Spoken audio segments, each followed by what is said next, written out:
Okay, with us now, Republican strategist Whitley Yates, former RNC Deputy Communications Director Cassie Smedley, plus former press secretary for the Department of Education, Angela Morabito. We appreciate you all being here on Wednesday afternoon. Whitley, you're here on set. Thanks for coming in. Good to see you in person. It feels good to be here. Yeah, absolutely. Great Chilling, to have you. Hanging out. Let's talk about it, Harvard. Let's talk about it. What's your initial take on all this?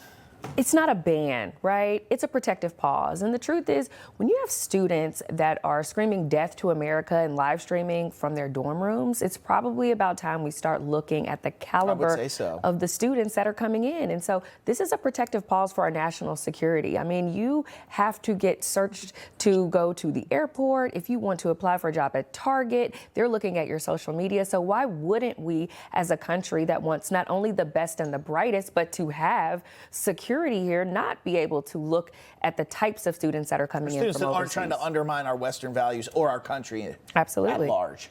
For sure. And I think that the Trump administration actually taking a stand on this is something that people did not expect, but I think it's in the best interest of our country. Agreed. And I think we will see more of this back and forth throughout the summer for sure. This is going to be unfolding for a while.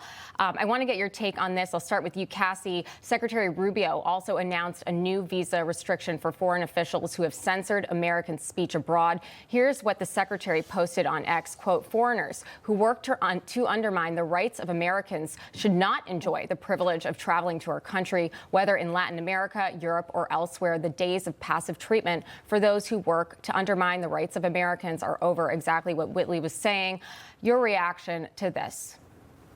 Certainly. Well, Whitley made a great point that this is about national security. This isn't just America first. This is Americans first and American security first. And it's a reasonable expectation that if you desire to travel to our country and certainly take advantage of our education system, that you have a reasonable level of respect for our country and certainly will not harm Americans while you're here or anywhere for that matter. So this is all a pretty baseline argument that they are making. And to this broader issue of what's happening here at Harvard and it really being the siren call for all education institutions, what we see from our corporate industries, from businesses across the country, is that there's all this DEI and there's wokeism happening, and there is at the very top of these companies this concerted effort to alienate really half of their customers in so many cases that we've talked about on this show repeatedly. And where does that all start? It starts in the education system. It didn't just start the day they graduated or the day they got the job. And so you have to go in and talk about the root cause of what is happening in our education systems.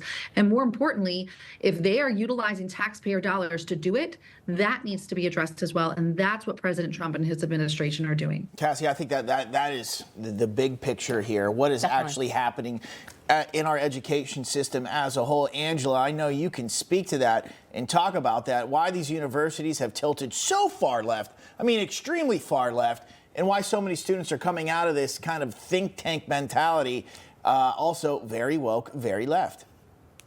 Definitely. Well, one thing we know for sure is that what starts on campus does not stay on campus. When someone is handed their diploma, they don't magically adopt all of these wonderful ideals about freedom of speech and civil rights that we would like them to have as Americans or people who are going to work in America at the very least.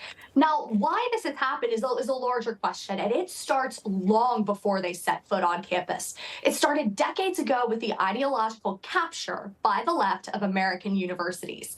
It also started long ago for those students themselves, who in many cases have been indoctrinated since kindergarten to absorb those woke ideology ideals that run contrary to everything we ought to believe as Americans. So when everybody collides on campus, including folks from abroad who are brought in because they don't like America and they're trying to radically change our country, all of that becomes this toxic stew of un-American belief that erupts into the kind of harm done that we've seen in the wake of October 7th. Well, we are hearing from numerous professors at Harvard, including Harvard professor Steven Pinker. He's calling out the administration's funding cuts to Harvard. He's questioning, saying the administration's moves will ultimately hurt Jews on campus. He wrote this in the New York Times: "Mr. Trump's strangling of these grants will harm Jews more than any president in my lifetime. The administration's concern for Jews is patently disingenuous." Whitley, I mean, this is something that is very different from what we're hearing from Alan Dershowitz, from students on campus. We just heard that report from Sarah Williamson that students are even scared to speak out right now. Do you think Pinker misses the mark with his take on slamming the Trump administration for going against these grants? I mean, why be wrong when you can be quiet? When we've heard time and time again how Jewish students are feeling and the way in which they're reacting to the types of threats that they're receiving, you cannot just dull those voices. And I think that that's what that op-ed was doing. Right. I couldn't agree more. I think that students are terrified to come out and also are terrified seeing the violence and hearing the rhetoric on They're campus. terrified to speak out against the left. That's the problem. Right, I used to work in exactly. Philadelphia. I'd have to go onto UPenn's campus just the same, trying to speak with students. And if they felt that they were on the right, they would never go on camera ever because fear of retribution. Totally. All right, got to leave it there. Cassie, Angela, we appreciate you coming on. Whitley, you stick around. You are our special guest today, all the way in from Indianapolis, Indiana. All right.